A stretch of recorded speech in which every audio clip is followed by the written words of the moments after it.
Hemm bżonn aktar trasparenza fis-settur tal-enerġija, hekk kif Gvern Laburista matul dawn l-aħħar snin ġab kultura ta' ħabi.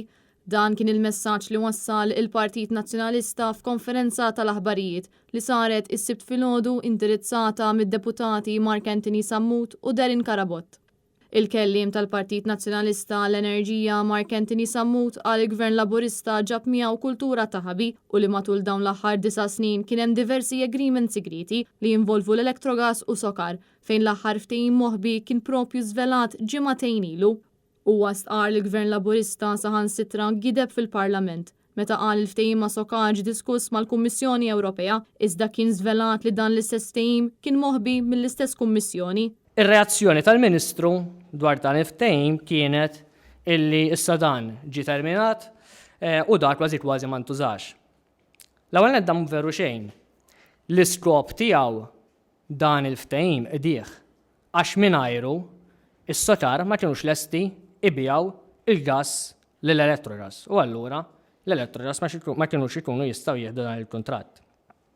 Dan il-ftehim juri però b'mod partikolari li f'dan il-proġett ir-riskji kollha ħadnihom aħna, ir-riskji kollha ħadhom il-poplu Malti filwaqt li l-profitti ħadu u għadu qed jieħodhom ħaddieħor.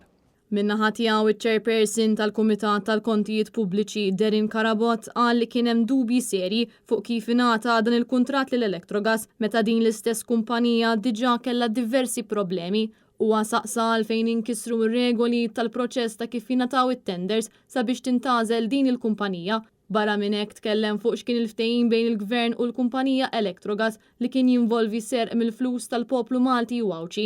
Il-punt kollu hu illi kellna bżonn ħanajtek il-Gvern iddeċieda li kien hemm bżonn kumpanija illi ser tagħtina d-dawl u din il-kumpanija tajnija fuq platt minn barra id-diversi problemi illi ħanajtek l-ostakoli kollha tneħħewlhom sabiex jieħdu dan il-kuntratt Electrogas. Issa sirna nafu li din Electrogas għamilnila tajjeb għal jekk l-affarijiet imorru ħażin.